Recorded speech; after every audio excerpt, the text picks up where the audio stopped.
What's going on, guys? Welcome along to another video.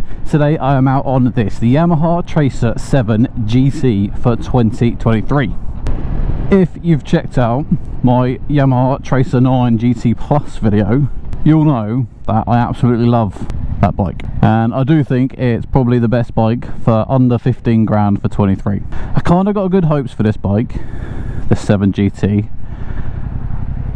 but right now it's not filling me with confidence. Let's start straight into it then. Looking at the engine, this is Yamaha 690cc, produces 75 brake horsepower with 67 newton meters of torque. I'm not gonna lie, the Yamaha MT-07 engine is a little bit lacking in character when it's stock, so my concern is that this might be a little bit similar. But cutting around town, doing the old 20-30 mile an hour speeds, the fueling is actually pretty nice, on and off the throttle, very minimal amount of body movement. Again, I don't think this has got a assist and slipper clutch. It lets you know you've changed gear, which is a real shame. You just want it to be that little bit smoother, because this doesn't have quick shifter up or down. Being the GT version, we've obviously got a little bit of extra creature comforts and technology on this. As you can see down there, we've got a nice 5-inch TFT screen, and you do have phone connectivity with this as well. For 23, because of that, they've integrated a little jog dial on the right hand side for your thumb. That's what you're going to use to rotate through any of the settings in the screen. The screen has got two different themes. You can have either sport or touring, and again, you just use the jog dial to go into the settings and change them over. As standard, on the right hand side of the TFT, you will get a 12 volt charging point. An extra that Bransons have put on the left hand side is there is also a USB charging point. Being the GT model, we've also got this larger, wider screen. It is adjustable. You do is you're going to push that up, that then releases the mechanism, and then you can either push or pull, and then push it down to lock it in place. 40 miles an hour in the lowest position. It's going to hit me around the nose. That kind of area is a little bit noisy. Lift it up, lock it in place. 40 still. I mean, it's now about kind of eyebrow level, so it moves up and down, but actually the amount of wind kind of is pushed off you isn't a big difference. And we also do have a comfort seat as standard, very nice. It's okay at the minute, we'll see at the end of the ride. And finally, panniers as well, 20 litre panniers. I don't have them on the bike at the minute, but again, they will come as standard. A rear rack system for your top box, which obviously doubles up as grab handles for passengers. Wind protection now at 60, and actually it's really noisy on my helmet. The wind's hitting me around the ears, so it's not an ideal windscreen placement. I am 6'1", 115 kilos, so at 6'1", you get a little bit taller. Maybe if you were a couple of inches shorter, then it definitely does make a big difference, but unfortunately for me, I'm not. So if you are taller, you need to get an extra screen on the top, or have a look and see if some of the companies do aftermarket screens. This bike has only done 7 miles, and I've done half of them. Tyres and brake pads aren't broken in yet, so we'll take it a little bit easy. But the rear brake is pretty pathetic at the moment. To be honest, so is the front.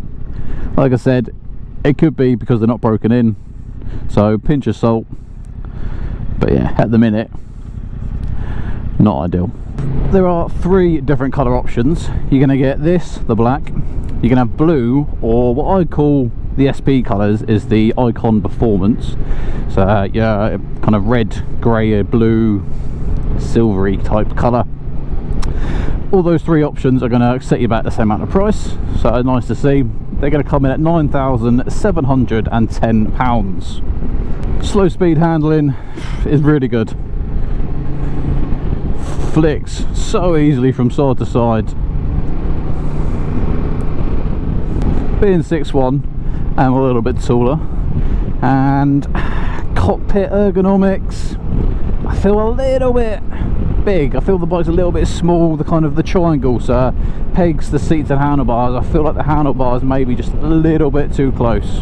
But again, I am wearing a day sack, so I'm not kind of sat all the way back on the seat. I suppose, yeah, if you maneuver yourself around this old comfort seat, then it's okay. Pegs aren't too high, so you're not too cramped when you are riding. You are, on the other hand, going to get some serious miles out on this. So the tank is pretty small, and it feels small between your legs, like it's not getting in the way. The tank's got 17 litres, but Yamaha claim 217 miles per tank. For only a 17 litre tank is a really decent amount of mileage. At the minute, at the lower speeds, kind of 30-40 mile an hour, there's no vibrations. In a minute we get into some nationals, and we'll see if the vibrations start to kick in. But so far, so good. So good, so good.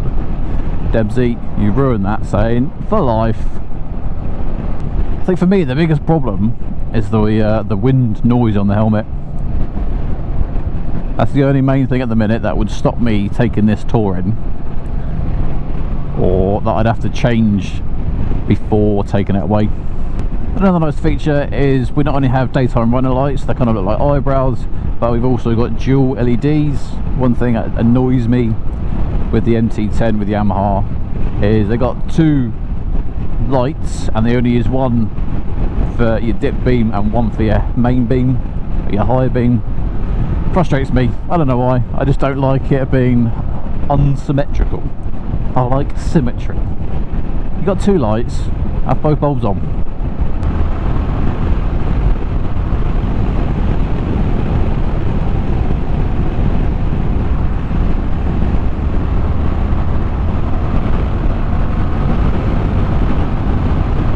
Going through those twisty sections there, the faster bits, yeah, there are some vibrations in the pegs, the handlebar and the seat.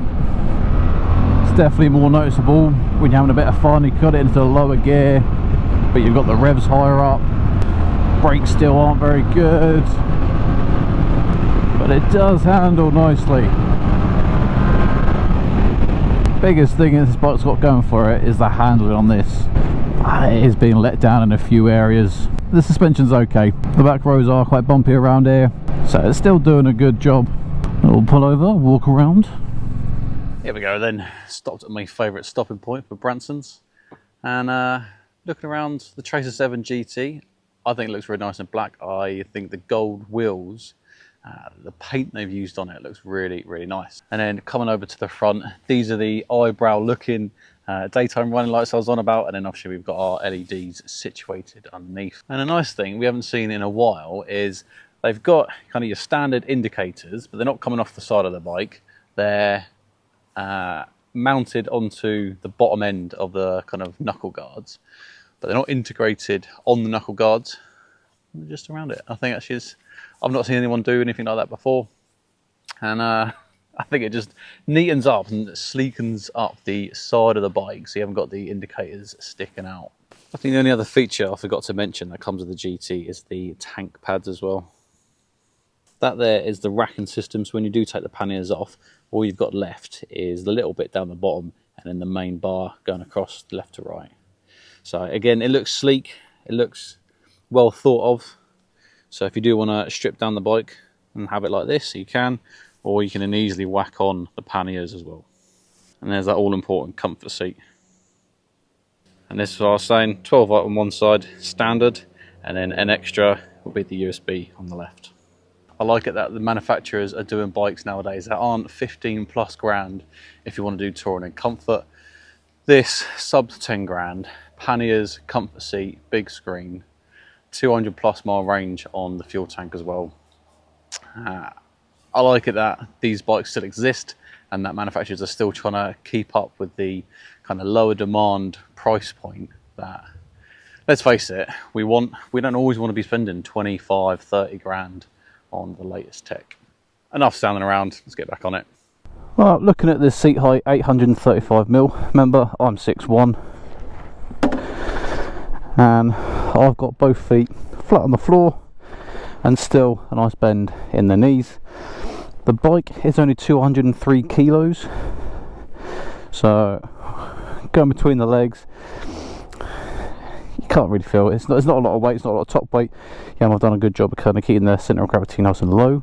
And then the slow speed handling, got a good turning circle on it.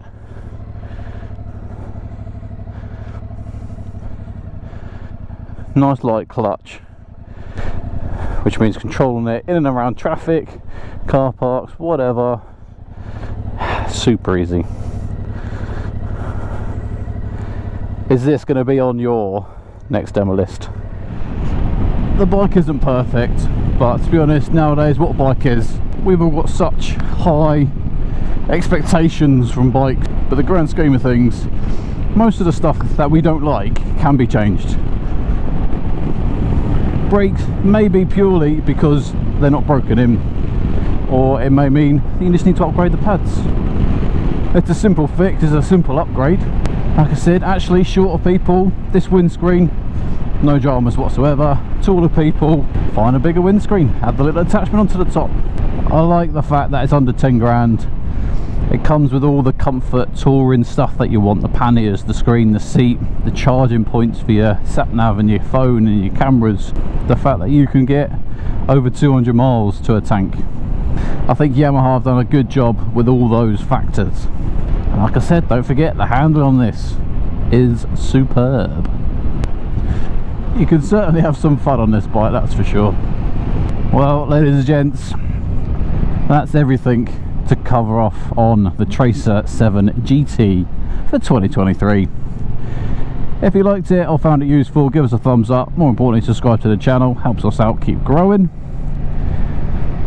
And until the next time, ride safe.